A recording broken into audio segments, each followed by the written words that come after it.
이제 자산의 규모를 늘리기 위해서 1주택자가 아니라 2주택자가 돼야 된다고 제가 말씀을 드렸습니다. 그 영상을 통해서 너무나 많은 분들이 관심을 많이 가져주셨어요. 그런데 그 부분에 대해서 조금 추가적인 설명이 필요할 것 같아요. 오해를 하시고 계시는 부분들, 그리고 여러분들이 잘못 이해를 하고 있는 부분들이 있기 때문에 그 부분들에 있어서 오늘은 좀 제가 말씀드려 보도록 하겠습니다. 임성배 TV. 보는가 덴데크 자산의 규모를 늘려가기 위해서는 무주택자보다는 1주택자가 좋고 1주택자보다는 2주택자가 좋다고 제가 말씀을 드렸어요. 그리고 자산이라고 하는 것, 그리고 자본주의 사회에서 이런 부동산이라든가 주식이라든가 자산의 비중을 높여가면서 내가 포트폴리오를 적당히 구성해 가지고 추가적으로 계속 하나 두 개씩 내 것으로 만들어 간다면 이제 부자가 될 수 있다. 그리고 안정적인 삶을 살아갈 수 있다고 제가 말씀을 드렸습니다. 이 얘기를 많은 사람들이 이제 머리로는 이해를 하는데, 무조건 이제 자산의 규모를 늘리기 위해서는 부동산을 많이 가져야 된다 라고 이제 생각하시는 분들이 댓글을 많이 달아주고 계신 것 같습니다. 그래서 제가 예를 좀 들어가지고 여러분들이 이해하기 쉽게 좀 설명을 드려보도록 할게요. 여러분들 주변에 자식이 될 수도 있고요. 그리고 여러분들 주변에 있는 학생이 있다고 예를 한번 들어볼게요. 그 학생이 국영수 중에 어떤 과목이 가장 공부하는데 시간을 많이 투입해야 될까요? 이렇게 질문을 하게 된다면 누군가는 국어라고도 하고요, 영어라고도 하고 수학이라고도 하고, 그리고 세 과목 모두를 다 열심히 해야 된다라고 대답을 할 겁니다, 대다수가. 그런데 이 학생이 만약에 국어를 뛰어나게 잘해요. 국어를 뛰어나게 잘하는 학생입니다. 그러면 다시 한번 제가 질문을 해볼게요. 국어와 영어와 수학 중에 어떤 과목을 열심히 공부를 해야 될까요?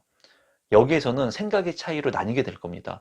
국영수 중에 국어가 잘 하니까 영어와 수학 못하는 과목을 좀 집중해서 공부를 해야 됩니다. 라고 얘기하는 사람들이 대다수일 수 있어요. 그리고 어떤 사람들은 이제 국어를 잘 하니까 국어를 더 집중하고 영어와 수학은 한 번에 단번에 잘할 수 있는 과목이 아니기 때문에 조금씩 조금씩 비중을 늘려야 된다. 이렇게 얘기할 수도 있겠죠. 두 얘기를 들어보니까 여러분들의 생각은 어떠신가요? 둘 다 그럴싸하죠. 둘 다 그럴싸합니다. 국어를 잘하니까 더 집중해서 내가 좋아하는 공부에 점수를 더 높이기 위해서 집중할 수도 있고, 아니면은 국어는 열심히 잘 하고 있으니까 국어가 아닌 영어라든가 수학에 더 배분을 할 수 있겠죠. 이 얘기는 뭐냐면 내가 생각하는 거에 따라서 나의 행동이 틀려질 수 있습니다. 그래서 제가 1주택자보다는 2주택자가 되라고 하는 얘기를 그냥 단순히 받아들였을 때는 어떤 생각을 하실 거냐면 이런 생각을 하실 거예요. 내가 무조건 부동산의 개수를 늘려가야 되겠다.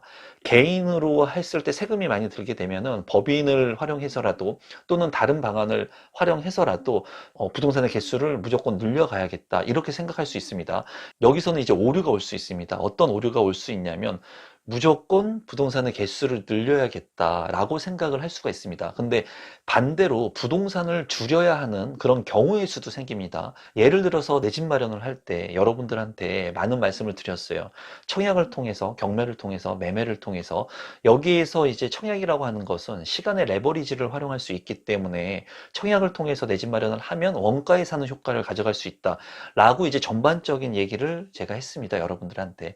그런데 청약을 하기에 이제 경쟁률도 높고 돈이 많이 들다 보니까 모아놓은 돈이 없는 뭐 30대의 청년이라고 하겠습니다. 30대의 청년이 청약을 통해서 내 집 마련하기가 쉽지 않다 보니까 이제 자산의 규모를 늘리고 싶어서 지방에 있는 아파트를 갭 투자를 했다고 예를 들어볼게요.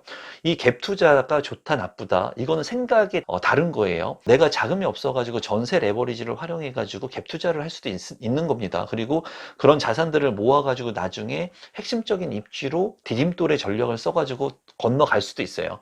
하지만은 더 좋은 전략은 핵심적인 입지에 처음에 들어가는 게 좋겠죠. 물론 그 방법은 돈도 필요하고 시간도 필요하고 많은 노력이 필요할 겁니다. 그런데 돈이 많이 없기 때문에 이 30대의 청년은 1주택자가 됐어요. 전세 레버리지를 활용해서 1주택자가 지방에 됐습니다. 그래서 임성배 TV를 보고 자산의 규모를 늘리라고 하니까 2주택자가 되기 위해서 지방에 또 1,000만 원, 2천만 원, 3천만 원짜리의 갭 투자를 합니다. 그러면 부동산의 개수가 2주택자가 됐습니다. 1주택자보다는 2주택자가 됐을 됐을 때 자산의 규모를 늘리기가 좋다고 했으니까 2주택자가 됐는데 이제 여기서 또 3주택, 4주택, 5주택 늘려갈 수 있겠죠. 이거는 자기가 선택할 수 있습니다. 그런데 여기서 중요한 것은 이런 자산들을 늘려가는 것이 중요한데 여기에서 핵심적인 입지 누구나가 원하는 갖고 싶어 하는 그런 부동산, 그런 자산들을 모아가야 된다는 거예요. 주식 같은 경우에도 남들이 원하는 주식, 뭐 시가총액 10위 안에 있는 삼성전자라든가 현대차라든가 남들이 누구나 알고 그리고 남들이 갖고 싶어하는 그런 주식이 떨어졌을 때 사는 것이지 내가 들었을 때 아무 무슨 주식인지도 모르는 저기 코스피 200 안에 들어오지도 않는 주식을 내가 사서 모아간다? 이건 의미가 없는 거죠. 다만 내 자본의 규모에 있어 가지고 지방의 주택에 투자할 수밖에 없고 지방의 주택이 갭 투자를 통해서 그거라도 소유권을 가져올 수 없는 상황이라면 그런 것들 소규모의 도시라고 하더라도 인구가 유입되고 그리고 앞으로 개발 계획을 가지고 있는 이런 주택들을 모으면서 부동산의 가치가 상승했을 때 이 주택이 2개, 3개가 됐을 때 이거를 이제 매도 처리해서 환가 차익을 얻고 이 돈을 가지고 이제 핵심적인 입지로 디딤돌로 하나의 자산을 또 사고 또 2개를 늘리고 하는 전략으로 가야 되는 겁니다.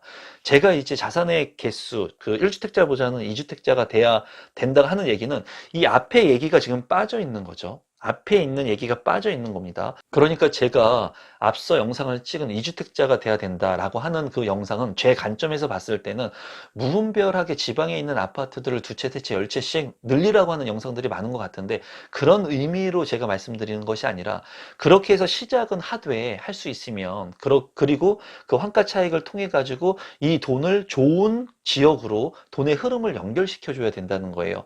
자산의 리밸런싱이 이루어져야 된다는 거죠. 내가 가지고 있는 주식을 평생 가져가는 것이 아니라 이 주식의 가치가 저평가되고 그리고 이거보다 더 좋은 가치 주식이 나오게 된다면 이 주식을 팔고 다시 전환시킬 수 있다라는 거예요. 그래서 지금 현재 이제 양도세의 완화 매물들이 나오고 그리고 부동산 대책으로 인해 가지고 이런 매물들이 일부 나올 겁니다. 그리고 급매물들이 나올 거예요. 이렇게 됐을 때 지방에 있는 외곽에 있는 또는 똘똘하지 못한 그런 주택들이 있다면 이런 주택들을 팔고 리밸런싱 해가지고 다른 자산의 핵심적인 입지의 자산으로 옮겨갈 수 있겠죠. 만약에 내가 지방에 3채의 아파트가 있다면 이 지방에 있는 3채의 아파트를 팔고 한 채는 일반가세, 2채도 일반가세, 나머지 가지고 있는 주택은 비과세 혜택을 받은 다음에 그리고 이거를 수도권에 있는 조금 똘똘한 주택으로 바꿀 수 있는 거예요. 그래서 지금 현 시점에서는 주택의 개수를 늘려가는 건 여전히 유효합니다. 저는 제가 지금 가지고 있는 부동산을 팔 생각이 전혀 없습니다. 계속 보유 전략으로 갈 건데 그 이유는 제가 가지고 있는 부동산들이 그래도 입지가 괜찮다고 판단을 하기 때문에 저는 계속 가져가도 자산의 이득을 볼 수 있다고 생각을 하는 거예요. 하지만 제가 얘기한 대로 본인이 가지고 있는 부동산이 그렇게 핵심적인 입지에 갖고 있지 않다면 자산의 그 분배, 배분을 여러분들께서 한 번쯤 생각해 보셔야 된다는 거예요. 제가 1주택자가 무조건 2주택자가 돼야 된다고 했으니까 무조건 무분별하게 개수만에 치중하면 안 된다는 거죠. 그리고 지금 현 시점에는 이런 양도세 완화로 매물도 나올 수 있고 그리고 내가 가지고 있는 주택을 팔 수도 있기 때문에 이런 부분들을 잘 조절할 필요성이 있다고 보여집니다. 그러면 여기서 누군가는 그런 얘기를 할 겁니다. 그러면 너는 지방에 있는 세 채를 팔고 좋은 데로 갈 건데 그 지방의 세 채를 누가 사주겠느냐, 반드시 이런 생각을 하시는 분이 있을 건데요. 여러분들이 돌아다녀 보면 자동차가 많죠. 자동차가 많은데 누군가는 비싼 외제차를 탑니다. 그리고 누군가는 정말 얼마 안 하는 10년 넘은 자동차를 타요. 그거는 그 10년 넘은 자동차를 타는 사람이 돈이 없어서 탈 수도 있고요. 필요에 의해서 돈이 많지만 그 자동차를 탈 수도 있는 겁니다. 그와 마찬가지로 저가의 부동산들, 그리고 지방의 부동산들, 수도권의 외곽에 있는 부동산이라고 하더라도 누군가는 필요에 의해서 그 부동산을 살 수 있는 사람들이 반드시 있다는 거죠. 그럼 이런 주택들이 필요한 사람들한테 다시 전환이 되고 그리고 내가 필요한 주택을 다시 전환해가지고 그런 부동산들을 이제 사게 되는 거죠. 그래서 제가 여러분들한테 말씀드리고 싶은 부분은 뭐냐면 반드시 1주택자는 2주택자가 되는 것이 맞아요. 왜냐하면 자산을 사서 모으는 것은 맞는 겁니다. 주식을 한 주 가지고 있는 것보다 2주를 가지고 있는 게 맞고요. 무리하지 않는 선에서 이런 주식들을 늘려가고 올바른 부동산이나 자산의 규모를 늘리는 것은 이거는 진리입니다. 진리. 그렇기 때문에 1주택자가 좋아요? 2주택자가 좋아요? 물어보면은 저는 당연히 2주택자가 좋습니다. 라고 얘기를 하겠죠. 그런데 그러면 지방의 아파트 3채가 좋아요? 강남의 한 채가 좋아요? 그럼 여러분들은 뭐라고 대답하시겠습니까? 당연히 강남의 한 채가 좋다고 얘기를 하겠죠. 그렇기 때문에 여러분들께서 하나의 고정된 생각으로 이런 주택의 개수를 지방에서 무분별하게 늘리는 시점이라기보다는 지금은 이런 주택들이 많이 올랐다면 조금 조정을 해가지고 핵심적인 입지로 옮기는 것은 유효한 시점에 들어와 있다고 제가 생각을 합니다. 그래서 이런 본인의 규모들을 한번 생각해 보시고, 이렇게 제가 말씀을 드리면 이런 부동산들이 나올 수 있겠죠. 그럼 누군가한테는 또 이런 저가의 부동산을 살 수 있는, 내 집 마련을 할 수 있는 기회가 될 수 있는 겁니다. 이 얘기를 듣고 또 반대로, 그러면 나는 지방의 주택을 안 사고 강남에 있는 주택을 살 거예요. 핵심적인 입지에 있는 주택을 살 거예요. 살 수 있으면 그렇게 사면 됩니다. 그런데 자금이 없으신 분들이라면 이 역으로 생각해가지고 내가 저렴한 주택부터 하나씩 소유권을 가져와야 되겠죠. 그렇기 때문에 아까 제가 얘기했던 국영수의 예와 같이 어떤 상황에 따라서, 그리고 어떤 생각을 가지고 있느냐에 따라서 나의 전략들은 틀려질 수 있습니다. 반대로 누군가는 나는 그래도 두 채, 세 채를 늘렸는데 수익률이 좋으니까 저는 지방에서 10채 늘릴래요. 이렇게 얘기할 수 있겠죠. 그렇게 원하시는 분들은 자기 생각대로 하시면 됩니다. 그런데 이거는 좀 위험하다는 거죠. 뭐가 위험하냐? 지금 현재 부동산의 포트폴리오, 자산의 규모들이 양극화되고 있습니다. 이 얘기는 여러분들이 제 영상뿐만 아니라 많은 신문, 언론 매체, 그리고 현재 상황들을 봤을 때 강남과 강북의 그 서울의 아파트의 극차도 굉장히 양극화가 되고 있거든요. 그렇기 때문에 앞으로 이런 양극화를 통해서 지방이라든가 소도시라든가 사람 인구가 빠져나갈 수 있는 이런 지역들의 부동산은 굉장히 위험하다고 저는 생각을 합니다. 그래서 이런 지역들을 통해 가지고 여러분들께서 수익을 남겼거나 일정 부분의 수익을 확보하신 분들이라면 일정 부분 더 오를 수 있는 여지가 있어도 팔고 이동할 수 있는 겁니다. 많은 사람들이 어깨나 머리에서 팔려고 합니다. 그런데 이 머리에서 팔려고 하는 욕심을 버려야 됩니다. 모든 것은 욕심에서 비롯돼요. 부자가 되려고 하는 생각, 그리고 내가 돈을 조금 들여가지고 부동산을 사려는 생각, 그리고 내가 돈을 조금 투자해가지고 무언가 사업을 하려고 하는 생각, 내가 돈을 조금 투자해가지고 코인으로 대박을 내려는 생각, 이런 사소한 조그만 욕심 때문에 마지막에는 내가 원하는 결과를 얻지 못하는 경우가 많거든요. 그렇기 때문에 내가 어느 정도 부동산에 있어서 수익을 본 부분이 있다면 아까워하지 마시고 이 부동산을 팔고 다른 부동산으로 이전할 부동산이 있을 때 이거는 유효한 전략입니다.